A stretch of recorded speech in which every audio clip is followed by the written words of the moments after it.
बहनों भाइयों नमस्कार। कैसे हैं? ये नमस्कार कार्यक्रम के तहत हम लोग आपस में सभी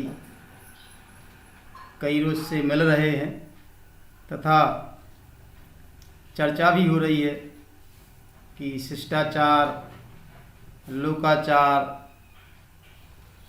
और जुआ शराब की लत से हमें दूर होना चाहिए और संवाद के तहत हमें नज़दीकियाँ बढ़ानी चाहिए। इस प्रकार से हमारे सभी भाई बहनों का मेलजोल बढ़ेगा तथा सद्भाव बढ़ेगा और प्रेम बढ़ेगा। फिर जब हम में शिष्टाचार होगा तो हम और सरल होंगे। लोकाचार के तहत हम जब किसी से मिलेंगे तो हमें ताकत मिलेगी और कोई काम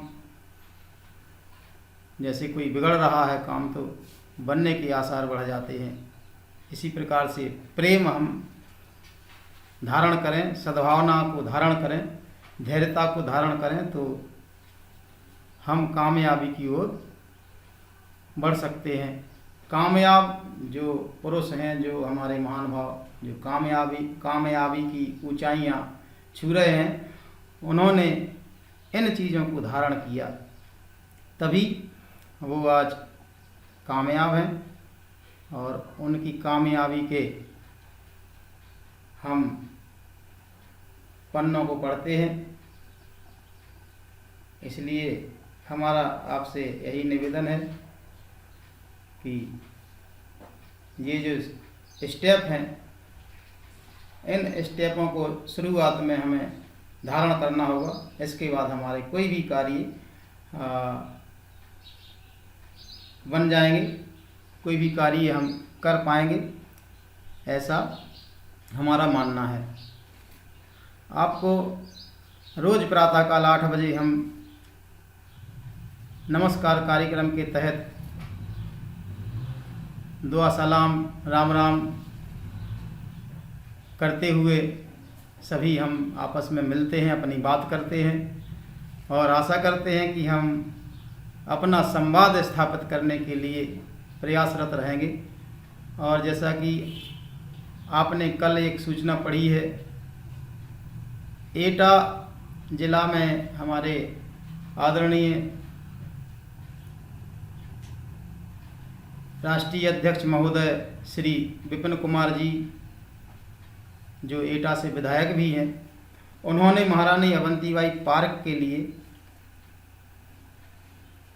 नगर पालिका से 7 लाख रुपया इशू कराए हुए हैं। मेरी आज उनसे काफ़ी देर तक बात हुई है और उन्होंने बताया कि वहाँ पार्क में बहुत गंदगी थी और तमाम तरह से वहाँ पर सुंदरीकरण नहीं था। अब मैंने प्रयास करके नगर पालिका से उस धनराशि को इश्यू करवाया है और जल्दी ही वह पार्क बहुत अच्छा सुंदर बन जाएगा, उसका सुंदरीकरण हो जाएगा, ऐसा उन्होंने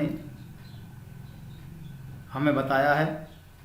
तो मुझे अच्छा लग रहा है कि जो कल सूचना मैंने पढ़ी फेसबुक पर, तो मैंने सोचा कि उनसे बात करके ही अच्छा रहेगा, तो मैंने आज बात की और मुझे बहुत अच्छा लगा। मैंने उन्हें धन्यवाद दिया और बार बार उनसे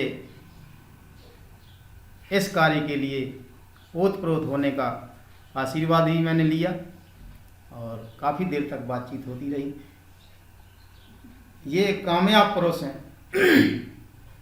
इनसे और पहले मेरी बात हुई थी तो इन्होंने इन बातों को बताया था कि कैसी शिष्टाचार, लोकाचार को धारण करना ही होगा, तब कहीं जा कर के हम कोई शीर्ष पर पहुंच सकते हैं, तथा हमें शांति धारण करनी होगी, हमें साहस रखना होगा, हमें धैर्य धारण करना होगा और अपने संवाद को बरकरार रखना होगा। ऐसा उनसे मेरा वार्तालाप बहुत पहले हुआ है और उनका जो संवाद है वो स्थापित है। कहीं ना कहीं उनकी बातचीत होती रहती है। आजकल जो स्थापित लोग हैं वो बहुत व्यस्त होते हैं, तो